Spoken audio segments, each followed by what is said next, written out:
Salut à tous, c'est Kenobs, on se retrouve aujourd'hui pour un deuxième unboxing.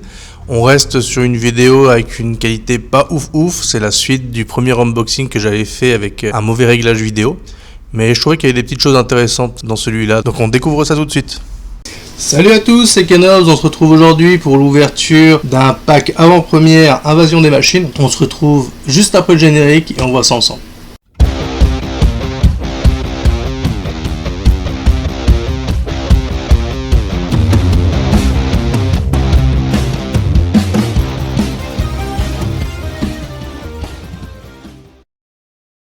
Merci de suivre la chaîne, n'oubliez pas de vous abonner et d'activer la petite cloche. Vous pouvez aussi lâcher un pouce bleu si ça vous plaît et vous pouvez nous soutenir sur Tipeee dont vous trouverez le lien en description. Allez, bonne vidéo. Alors, on ouvre aujourd'hui un pack avant-première L'Invasion des Machines. C'est pas très grand, hein, c'est assez petit. Je m'attendais à un truc beaucoup plus grand quand je l'ai commandé. Allez, c'est parti. Hop là. Des espèces de petits jetons là. Ça s'ouvre. Ouais, on a des petits jetons un peu partout. De cette côté. On a une belle boîte. Belle boîte avec des dessins d'ange. Ok, ça s'ouvre comme ça. Ah ok, c'était ça. Les boosters. Qu'est-ce que c'est que ça? Alors on a un dé, c'est plutôt sympa, ouais, il est joli. Il n'y a rien là-dedans. Alors ça je pense que c'est pour poser notre général par-dessus. Ah, un petit booster d'avant-première en plus. Et sinon on a 6 boosters. Papier.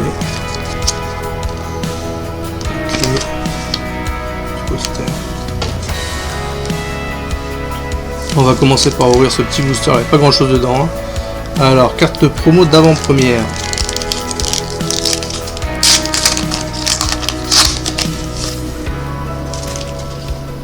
Alors, on a un siège. Invasion de Kaldheim. Alors, quand on arrive sur le champ de bataille, on exile toutes les cartes de votre main. Vous piochez autant de cartes jusqu'à la fin de votre prochain tour. Vous pouvez jouer les cartes exilées de cette manière. Ah, ça c'est cool. C'est assez cool. En plus c'est en feuille. Derrière, ça se transforme en enchantement. Défaussez-vous d'une carte de terrain. Le bûcher de l'arbre monde inflige 2 points de blessure à n'importe quelle cible. À chaque fois que vous vous défaussez d'une carte de terrain, exilez la carte du dessus de votre bibliothèque. Vous pouvez jouer cette carte. Ce tour-ci, je pense qu'il pourrait y avoir des mécaniques intéressantes avec ça. En tout cas, la carte est très belle et le foil est très joli.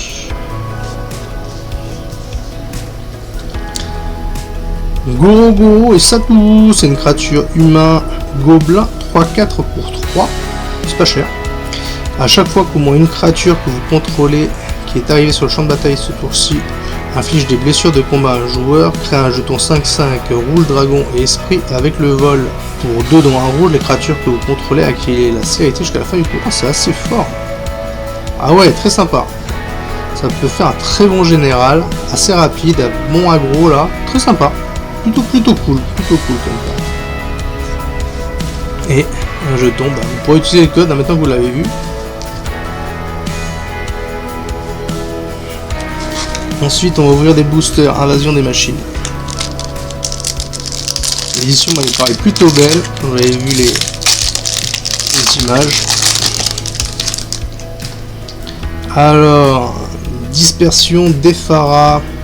C'est un éphémère, ce sort coûte 2 de moins lancé s'il cible une créature attaquante. On envoie la créature ciblée dans la main de son propriétaire et on surveille 2. Si ça peut être fort, hein. Avec le -2, renvoie une créature dans la main et surveiller 2 pour 1, ça peut être cool. Navire de l'Effroi Maraude pour 3, c'est une 4-1, c'est un véhicule artefact. Célérité, quand le navire de l'Effroi Maraude arrive sur le champ de bataille, incubé 2. Ouais, je suis pas trop fan de la mécanique incubée. Faut voir ce que ça donne. J'ai pas encore joué, mais je sais pas, je suis pas fan. Je suis pas non plus fan des véhicules, donc on verra. Frondeur de Bolas pour 4. Donc celui-là, c'est un chat-soldat main de forte 1. À chaque fois que cette créature attaque, engagez une cible, artefact ou créature qu'un adversaire contrôle. Ouais, c'est un peu cher. Fin cosmique, alors ça j'aime beaucoup.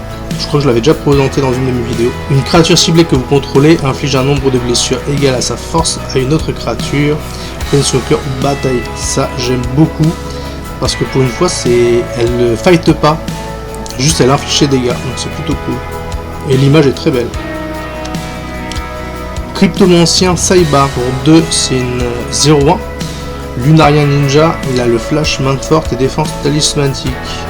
Avec le flash, ça va être utilisé pour sauver une de nos créatures en lui donnant la défense talismanique. Voilà, c'est pour protéger nos créatures. Fioriture finale pour 2, c'est un éphémère avec le kick. Le kick, c'est sacrifier un artefact ou une créature, donc ça peut aller avec les jetons qu'on a vu tout à l'heure, un truc que tu as incubé là. Une créature ciblée gagne -2/-2 jusqu'à la fin du tour. Si ce sort a été kické, cette créature gagne -6/-6 jusqu'à la fin du tour à la place. Ouais, ça pourra tuer pas mal de choses, ça pourra tuer des créatures qui ont indestructibles et certains dieux, pas mal de dieux même. -6/-6, on pourra quand même nettoyer pas mal de choses. Ça peut être intéressant, à voir. Charge inspirée, bon, les créatures que vous contrôlez gagnent +2/+1 jusqu'à la fin du tour. L'image est assez belle. Ça c'est une ancienne carte. Conviction corrompue pour 1. En tant que coup supplémentaire, pour lancer ce sort, sacrifier une créature piochée de 2 cartes. Bon, ça c'est du déjà vu. Ça marche. Hein. Ah, ça c'est une très bonne carte. Déferlement du salut. Pour 1, c'est un éphémère. Vous et les permanents que vous contrôlez acquièrent la défense talismanique jusqu'à la fin du tour. Prévenez toutes les blessures que des sources noires ou rouges devraient infliger à des créatures que vous contrôlez ce tour-ci. C'est très très fort. Pour 1, ça fait vraiment le taf. C'est une très bonne carte. Gargantua Phyrexian. Alors pour 6, c'est une 4/4. Quand le Gargantua Phyrexian arrive sur le champ de bataille, vous piochez 2 cartes et vous perdez 2 points de vie. Ouais, pourquoi pas. Ah, ça me semble que c'est pas mal. Archiprêtresse des ombres. Pour 5, c'est une 4/4 qui a main forte 1. Contact mortel. À chaque fois que cette créature inflige des blessures de combat à un joueur ou une bataille, renvoyez sur le champ de bataille une carte de créature ciblée depuis votre cimetière. Le fait qu'il donne ça à une autre créature grâce à main forte au moment où il arrive, ça peut être assez cool. Toujours bien de pouvoir ramener une carte directement sur le champ de bataille depuis son cimetière. Donc pour 5, ça fera le taf. Voltigeuse du Fort Céleste pour 2, c'est une 2/1. Le vol 4 et infection vert. Transformez la voltigeuse céleste. N'activez que lorsque vous pourriez lancer un rituel. Alors ça se transforme en quoi? Envahisseuse du Fort Céleste, c'est une 2/4 qui a le vol. Quand cette créature se transforme en envahisseuse du Fort Céleste, regardez la carte du dessus de votre bibliothèque. Si c'est une carte de terrain, vous pouvez la mettre sur le champ de bataille. Si vous ne pouvez pas, mettez-la dans votre main. Ouais, pourquoi pas. Ok. Ensuite, on a un siège. Invasion de Kailem pour 4, ça a 5 de défense. Quand l'invasion de Kailem arrive sur le champ de bataille ciblé jusqu'à 2 créatures, chacune d'elles gagne +2/+0 et acquiert la vigilance, la sécurité jusqu'à la fin du tour. Ok, quand c'est détruit, ça se transforme en binôme de la liste de bravoure, crée 2 jetons créatures 3/2, donc c'est un rituel, et blanche guerrier avec à chaque fois que cette créature et au moins un autre jeton de créature attaque, met un marqueur +1/+1 sur cette créature. Ah, pourquoi pas, c'est intéressant. C'est bizarre que ça arrive en rituel alors que tu peux détruire le siège pendant le tour adverse. Mais c'est un rituel. Bon, je sais pas comment ça marche. Ensuite, on a une créature légendaire, Firja, arbitre de la valeur. C'est un ange avec le vol lien de vie. À chaque fois que vous lancez votre deuxième sort, chaque tour, regardez les 3 cartes du dessus de votre bibliothèque et mettez l'une d'elles dans votre main et le reste est dans votre cimetière. C'est une 2/4. Bon, pourquoi pas, ça peut faire le taf. Ensuite, on a un petit lien de produit du bleu et du rouge qui fait gagner un point de vie quand ça arrive taper. Okay. Ensuite, j'espère quand même qu'on va choper un petit peu un truc sympa quand même. Alors, maîtresse de l'épée iridescente pour 2, c'est une 2/2. On peut payer 4 pour lui donner +2/+2 jusqu'à la fin du tour. C'est pas fantastique. Pour 6, une 3/4 convocation, vol. Ouais, ok. Barbelé calcinant. Le barbelé calcinant inflige 2 blessures à n'importe quelle cible. Si c'est une créature, elle ne peut pas bloquer ce tour-ci et incuber 1. Ouais, ok. cavalière assermenté par l'épée à l'initiative, tant qu'un autre chevalier arrive sur le champ de bataille sous votre contrôle ce tour-ci. Ouais, c'est pas fou. Kraou marcheur, main forte. Cette créature ne peut pas être bloquée par des créatures de force inférieure ou égale à 2. Ok. Instant de vérité. Regardez les 3 cartes dessus de votre bibliothèque, mettez l'une d'entre elles dans votre main, l'une dans votre cimetière et l'autre au-dessus de votre bibliothèque pour 2. Avoir le choix entre 3 cartes pour piocher, ça peut être cool, pourquoi pas. Porte-Fatum de la milice gravée. Alors, quand le porte-Fatum de la milice gravée arrive sur le champ de bataille, choisissez l'un. Un adversaire ciblé perd 2 points de vie et vous gagnez 2 points de vie. Choisissez une bataille ciblée, si un adversaire la protège, retirez-lui 3 marqueurs défense, sinon mettez 3 marqueurs défense sur elle. Ouais, anecdotique. Bolide roule vif pour 2, c'est un véhicule, vigilance.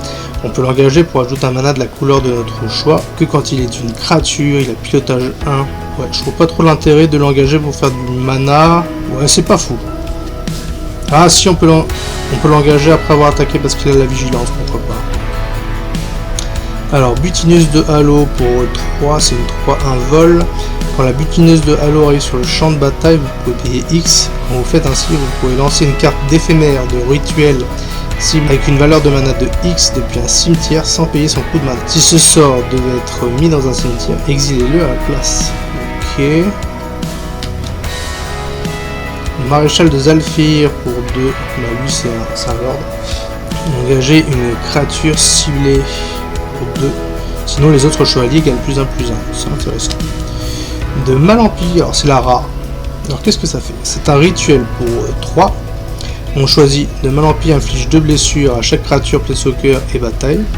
Vous mettez n'importe quel nombre de cartes de votre main au-dessous de votre bibliothèque, puis piochez autant de cartes plus 1. Ouais, ça peut être sympa.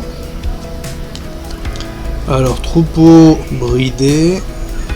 C'est une créature qu'on peut transformer. Ouais, bon là c'est pas intéressant et ça se transforme en une créature menace 7/5. C'est combien de transformation? Ouais, c'est un peu cher pour ce que c'est. Invasion pyrulée, c'est un siège. Quand l'invasion pyrulée arrive sur le champ de bataille, regarde 3, puis relevez la carte du dessus de votre bibliothèque. Si c'est un terrain ou une carte recto verso, piochez une carte. Et ça se transforme en Platecorne gargantuesque, c'est une créature piétinement parade 2, 4-4.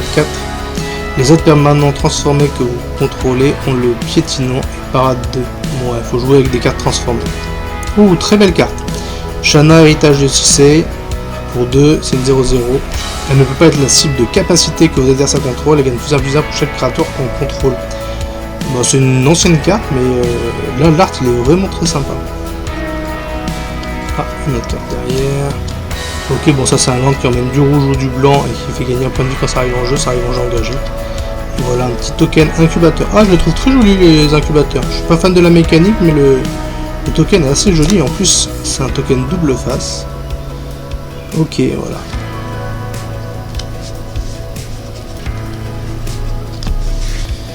Ensuite,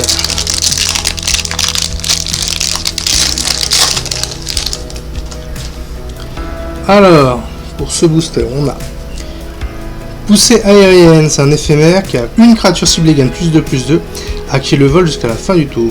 Ok. Ancien des terrains boisés. J'ai du mal aujourd'hui, je suis désolé.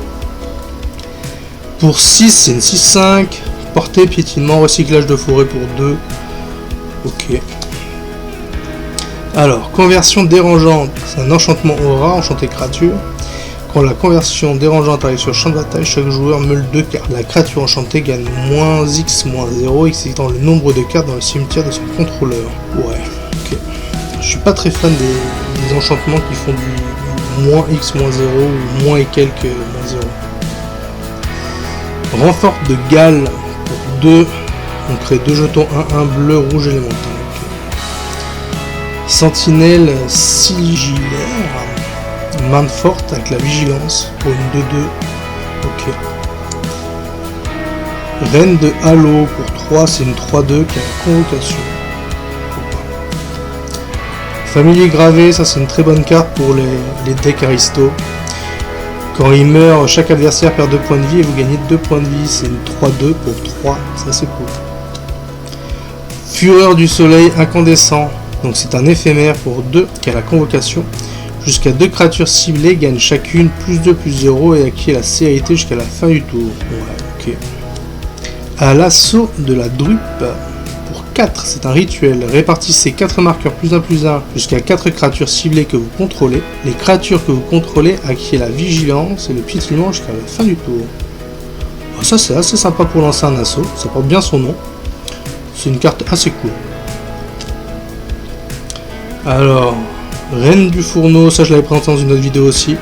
On acquiert le contrôle d'une créature ciblée jusqu'à la fin du tour. On dégage cette créature jusqu'à la fin du tour, elle acquiert la célérité. Et à chaque fois que cette créature inflige des blessures de combat à un joueur ou une bataille, on crée un jeton trésor.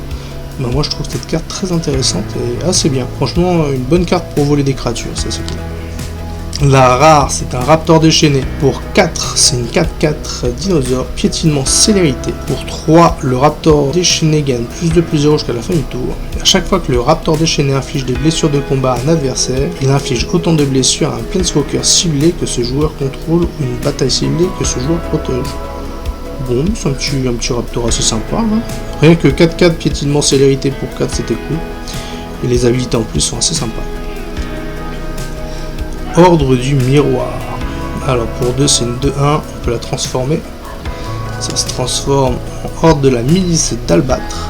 A chaque fois que l'ordre de la milice d'Albâtre devient bloqué par une créature, cette créature gagne -1/-1 jusqu'à la fin du tour. Donc c'est pas fou. On a un siège, invasion d'Asgol.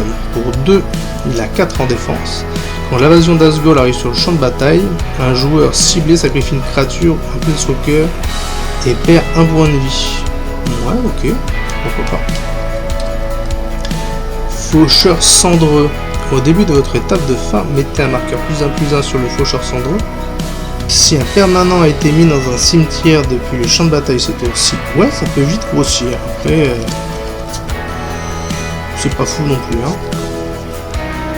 Jury, créature légendaire. À chaque fois que vous sacrifiez un permanent, mettez un marqueur +1/+1 sur Jury, maître de revue. Quand Jury meurt, elle inflige un nombre de blessures égal à sa force à n'importe quelle cible. Ben ça, je la trouve assez rigolote. Je préférais l'ancienne illustration, mais bon, ça reste une carte assez cool. Ok, un petit land qui va nous faire gagner un point de vie quand ça arrive engagé. Ça nous produit du vert et du bleu. Et un Saprobiante Phyrexian.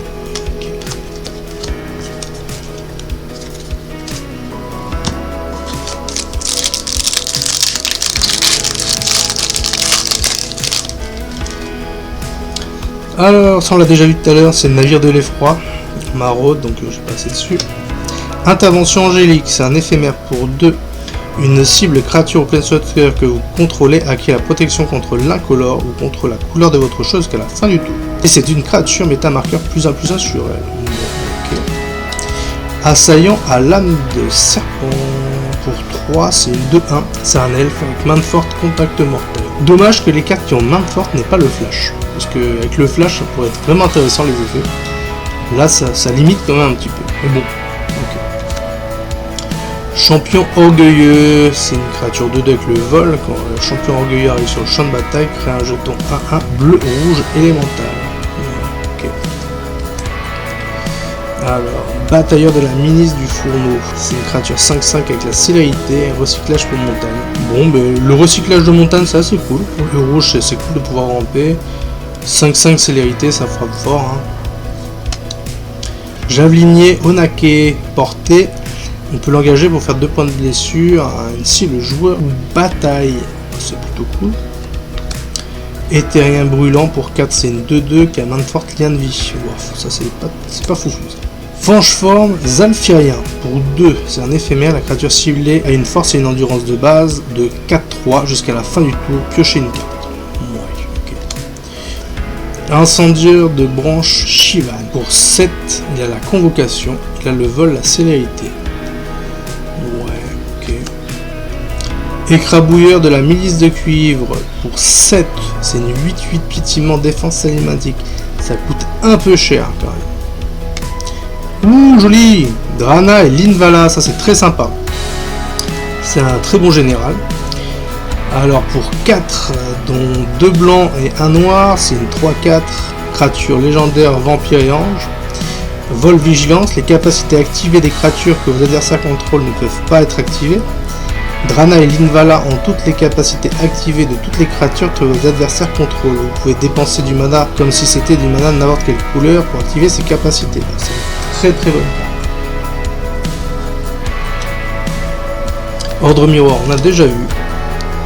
Invasion d'Amonkhet pour 3, ça a 4 en défense. Quand l'invasion d'Amonkhet arrive sur le champ de bataille, chaque joueur meule 3 cartes, puis chaque adversaire se défausse d'une carte, puis vous piochez une carte. Ok, et ça se transforme en converti de l'Azotep.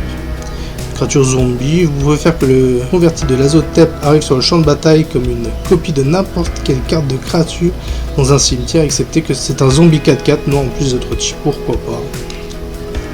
Radha, seigneur de guerre de la coalition. Ça a le domaine, à chaque fois que Radha, seigneur de guerre de la coalition devient engagé, une autre créature ciblée que vous contrôlez gagne plus d'explosifs jusqu'à la fin du tour, X étant le nombre de types de terrain de base parmi les terrains que vous contrôlez. C'est dommage qu'elle soit que bicolore avec une capacité de domaine, donc en tant que général ça fera pas un gros boost, ça reste une petite créature légendaire sympa.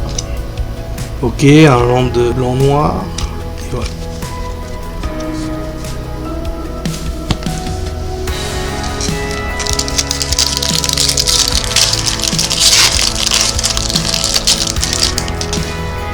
On continue avec Faveur de Fertilide. Pour 4, c'est un éphémère. Un joueur ciblé cherche dans sa bibliothèque une carte de terrain de base, la met sur le champ de bataille engagé, puis mélange. Mettez 2 marqueurs +1/+1 sur une cible artefact créature. Okay. D'épuration corporelle, c'est la convocation, c'est un rituel. Pour 4, le propriétaire d'un permanent non-terrain ciblé le met dans sa bibliothèque en 2e position à partir du dessus ou du dessous. Ok. Chaud devant. Une créature ciblée gagne +1/+0 et acquiert l'initiative jusqu'à la fin du tour au gars 1. C'est pas palpitant. Intercesseur de la milice d'Albâtre. Pour 6, c'est une 3/4. Quand l'intercesseur de la milice d'Albâtre arrive sur le champ de bataille, exilez une créature ciblée qu'un adversaire contrôle jusqu'à ce que l'intercepteur de la milice quitte le champ de bataille. Recyclage de plaine 2. Le recyclage de plaine 2 est intéressant parce qu'en blanc, on n'a pas beaucoup de choses pour ramper. Pour l'oreille, je trouve ça un peu cher.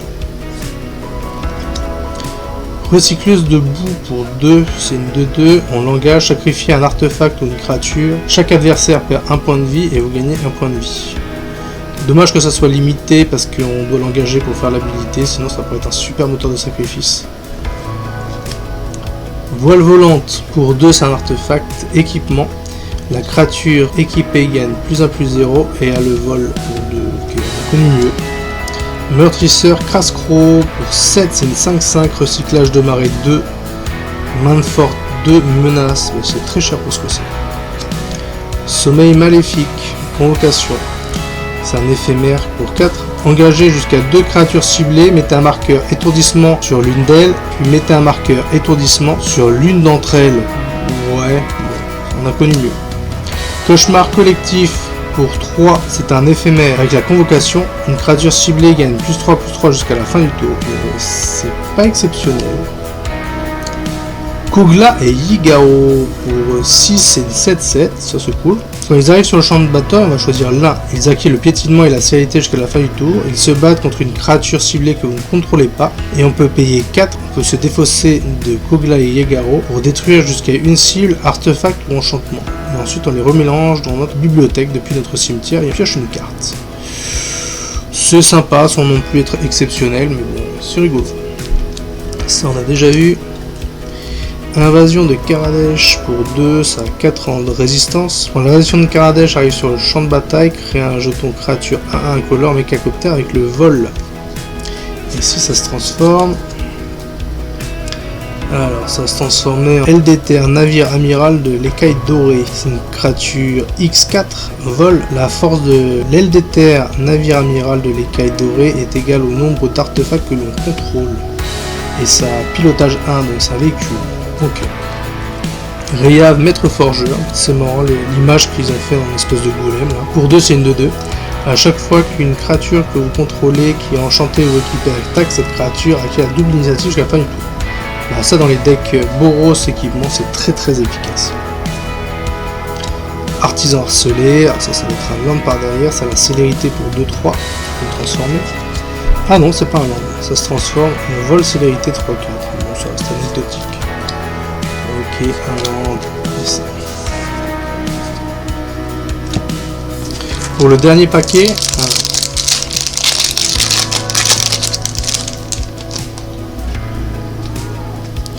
on a Ange Tondon, bonnet rouge, pour 4 c'est une 2-3, qui a la main de forte initiative.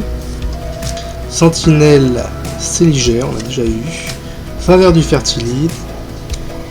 Dispersion d'Alara, alors ça coûte 2 de moins à lancer sur une créature attaquante, donc on l'a vu au début.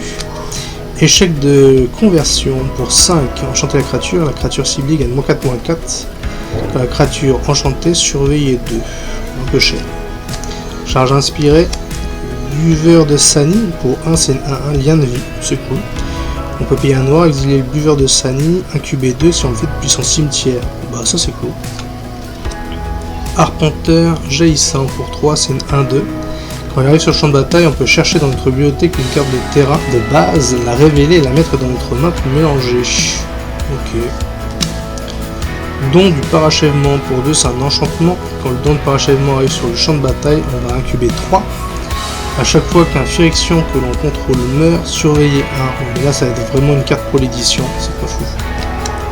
Géoderme déchaîné pour 4, c'est une 3-3, piétinement célérité. À chaque fois que vous attaquez une créature attaquante ciblée, gagne +1/+1 jusqu'à la fin du tour. Si elle attaque une bataille, mettez un marqueur +1/+1 sur la place. Bon pareil, ça c'est contre les mécaniques qui jouent des batailles, donc c'est assez particulier de l'édition. Barrage lithomantique pour 1, c'est un rituel, ce sort ne peut pas être contrecarré. Le barrage lithomantique inflige une blessure à une cible créature joueur, il inflige 5 blessures à la place si la créature est blanche ou bleue. Ça peut être sympa en multi, hein. Eamit Gnovov, alors c'est une 4-4 qui peut se transformer en carcasse de la milice de Chrome. A chaque fois que la carcasse de la milice de Chrome attaque jusqu'à une autre créature ciblée à une force et une endurance de base 5-5 jusqu'à la fin du tour. Ouais, ok. C'est un peu cher. Invasion d'Arcavios. Arcavios, bah c'est le plan de Phyrexian. Pour 5, ça a 7 en défense, c'est gros. Quand l'invasion d'Arcavios arrive sur le champ de bataille, cherchez dans votre bibliothèque ou de votre cimetière et ou à l'extérieur de la partie une carte d'éphémère de rituel que vous possédez, révélez-la et mettez-la dans votre main. Si vous cherchez dans votre bibliothèque de cette manière, mélangez. En commandeur, on va pas pouvoir aller chercher en dehors de la partie.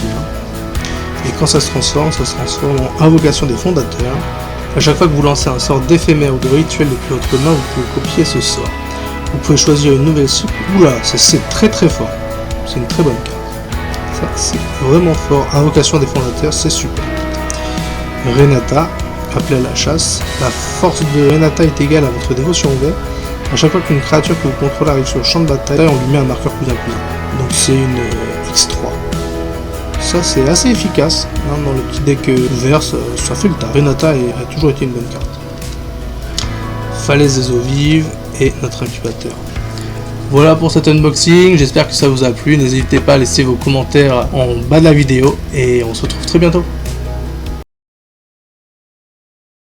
Merci d'avoir suivi cette vidéo, n'oubliez pas de vous abonner si ça vous a plu et de partager vos avis dans les coms. Allez, à la prochaine, next!